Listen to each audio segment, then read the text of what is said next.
नमस्कार मित्रों, स्वागत है आपका आज की नई वीडियो में। आज की वीडियो में अब हम डिस्कस करने जा रहे हैं India young professional scheme visa UK का जो है उसका बैलेट सिस्टम क्या है, क्या ये स्कीम है।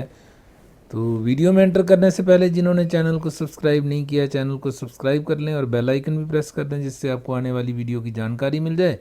और साथ ही साथ वीडियो को लाइक एंड शेयर भी करें, जिससे कि चैनल की भी ग्रोथ हो सके। तो आइए आगे बढ़ते हैं। बात करते हैं India young professional scheme visa ballot system, जो इंडियन यूथ के लिए एक मोबिलिटी प्रोग्राम स्कीम है जो ब्रिटिश गवर्नमेंट ने लॉन्च की हुई है। तो इस स्कीम के अंदर क्या है कि जो इंडियन पीपल हैं उनको एक बैलेट होता है। बैलेट मतलब एक लॉटरी सिस्टम है। उस लॉटरी सिस्टम के तहत जो है लगभग 3,000 के रेंज में कैंडिडेट्स को हर साल इनवाइट किया जाता है।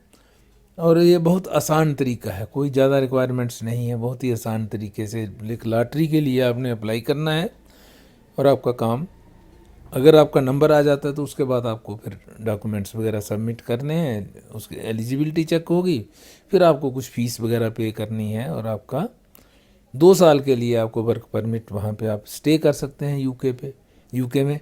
और फिर उसके बाद आप इसको एक्सटेंड भी करा सकते हो, कन्वर्ट करा सकते हो दूसरे वीज़ा में। अब इसमें एंटर कैसे करते हैं, ये बैलेट है क्या चीज़। तो entering the ballot, you can enter the ballot if you are an Indian citizen and you are eligible for the India young professional scheme visa. Check if you are eligible. तो आइए इसको एक बार check कर लेते हैं भाई इसमें क्या क्या एलिजिबिलिटीज़ हैं।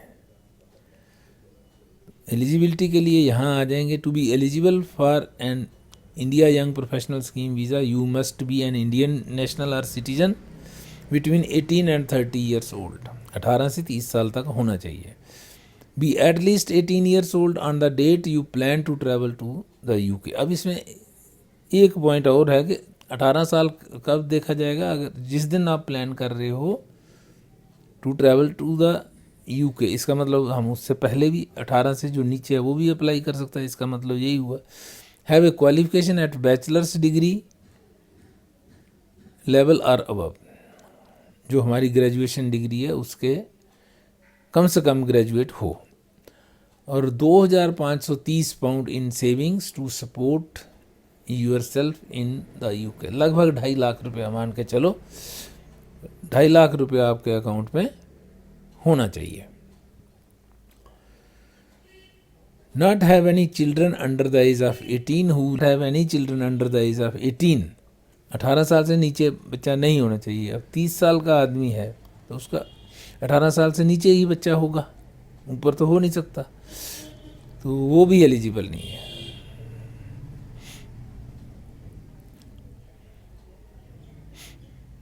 You must first apply to and be selected in the India young professionals scheme ballot. पहले तो बैलेट में आपने मतलब लॉटरी में सेलेक्ट हो जाना चाहिए before you can apply for your visa. Visa apply करने से पहले करना पड़ेगा। You can not apply if you have been already been in UK under this scheme और the youth mobility scheme visa.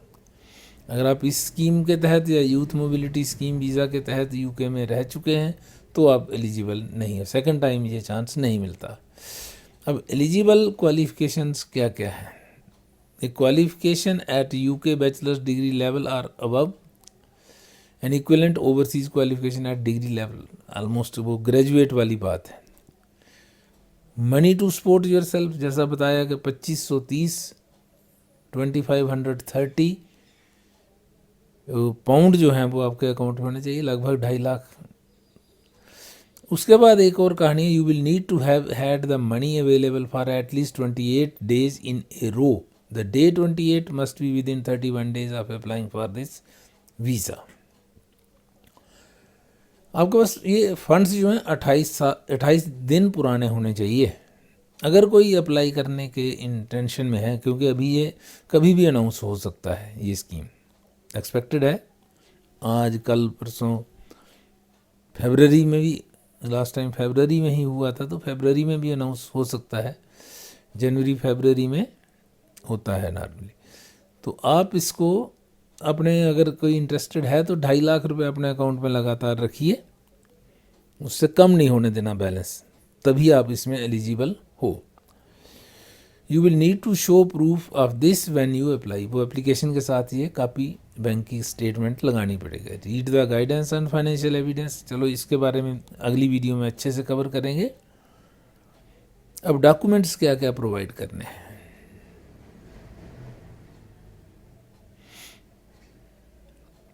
Documents you must provide, document क्या क्या चाहिए, valid passport और other document that shows your identity and nationality.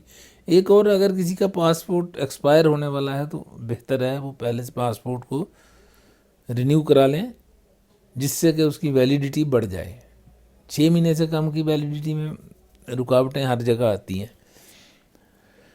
Evidence of your qualifications, तीसरा document क्या है कि आपको, अच्छा ये evidence that you have at least 2530 pounds in your bank account,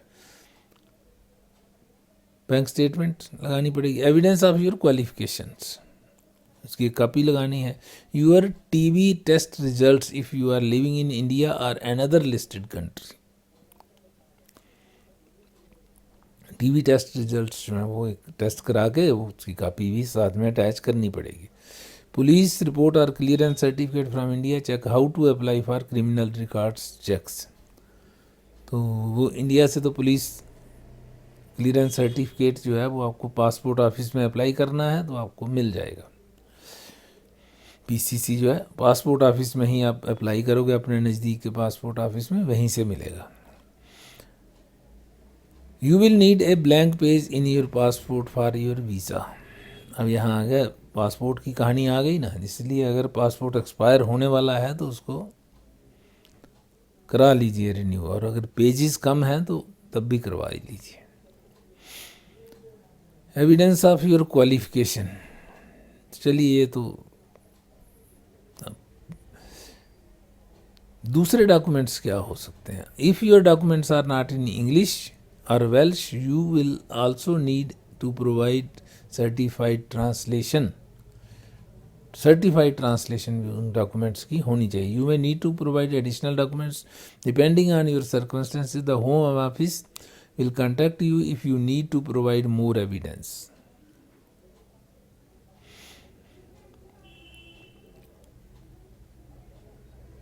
अब अप्लाई कैसे करना है कहानी, अब ये भी डिस्कस कर लेते हैं। You must be successfully selected in the India Young Professional Scheme ballot before you can apply for your visa. पहले तो लॉटरी में आपने अप्लाई करना है, अगर लॉटरी में आपका नंबर आ जाता है तभी आप इसमें अप्लाई कर सकते हो। अब लॉटरी में कैसे करना है, ये तो एलिजिबिलिटी चेक हो गई। उसके बाद आप कहते हैं कि क्या क्या चाहिए आपको, name, date of birth, passport detail, scan और photo of your passport, phone number, email address, ये सारी चीज़ें आपको चाहिए। जब वो फॉर्म भरना है आपने, जब वो लिंक खुलेगा उस लिंक में ये चीज़ें आपने प्रोवाइड करनी है, डिटेल सारी, अकाउंट उसमें बनाना है, लॉगिन करना है और ये चीज़ें प्रोवाइड कर देनी है। फिर आपका नाम रजिस्टर हो जाएगा उसमें और रैंडमली सिलेक्ट किए जाएंगे कैंडिडेट्स और आपको इनविटेशन आ सकती है। If you are selected the successful entries will be picked at random, ये देखो वही बात आ गई ना। You will be sent the results by email within 2 weeks of the ballot closing. तो बैलेट का जो क्लोजिंग डेट होगा उसके 2 वीक्स के अंदर अंदर इंटीमेशन आ जाएंगे। वैसे नॉर्मली ये 2-3 दिन के अंदर भेज देते हैं। It is free to enter the ballot, कोई फीस नहीं है। You should only enter if you plan to apply for the visa which cost £298, लगभग 300 पाउंड जो है 298 ही देने हैं। तो ये इतने पाउंड आपको फीस उसमें पे करनी पड़ेगी। 24-25 हज़ार मान के चलो, 24,000 के आसपास, नहीं 24 नहीं 27,000, आजकल तो महंगा हो गया ना pound. And are able to meet the financial, educational and other requirements. There were 3,000 places available for this scheme in 2024. Most places were made available in February ballot. The remaining places were made available in July ballot. 2 बार होता है साल में, फरवरी में और जुलाई में। तो notification कभी भी आ जाएगी, इसकी डेट्स वगैरह अनाउंस हो जाएंगी कि कब से कब तक ओपन रहेगा। और कुछ मैक्सिमम सीटें तो इसमें जनवरी फरवरी वाले में भर लेते हैं, बाकी जुलाई में थोड़े कैंडिडेट्स जो हैं, जैसे किसी ने ज्वाइन नहीं किया, सपोज इन्होंने 3000 कैंडिडेट्स लेने हैं, तो पिछले वाले में 2000 ही हुए तो 1000 आगे होगा। कोई आता नहीं है, किसी की कुछ प्रॉब्लम, किसी के डॉक्यूमेंट्स नहीं कर पाया, कई चीज़ें होती हैं, तो उस केस में फिर जुलाई में जो वैकेंसीज़ होंगी, जैसे 2000 इस बार हो गया तो 1000 बाद में हो जाएगा, जब 2500 इस बार हो गया, 500 रह गए हैं तो 500 अगली बार निकालेंगे। You can only submit 1 entry per person for each ballot, any further attempts to enter the ballot will not be counted. मैं एक ही बार अप्लाई कर सकते हो। उसके बाद की आपको बात बता दी है। The results of the ballot are final, you can not appeal if you are unsuccessful, you can enter future ballots if you are unsuccessful. कोई अपील शपील नहीं होती है। If you are successful in the ballot you will be invited to apply for a visa. You will have 90 days from the date of email to apply online, pay the visa application fee, including the immigration health surcharge, and provide your biometrics. If you are successful in the ballot but choose not to apply for the visa, you do not need to tell us.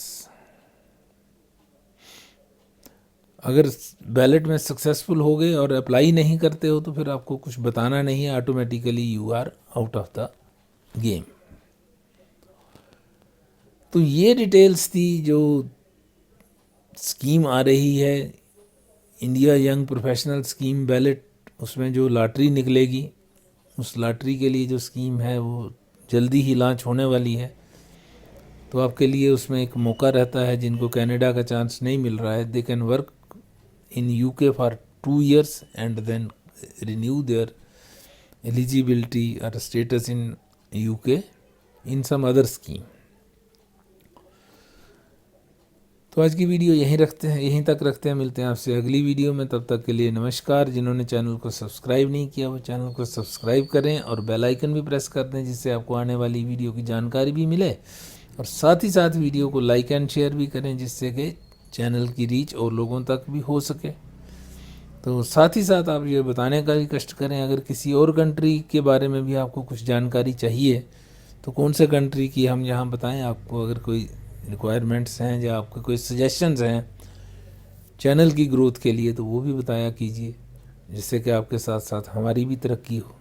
तो thanks for watching, have a nice time, see you again in the next video.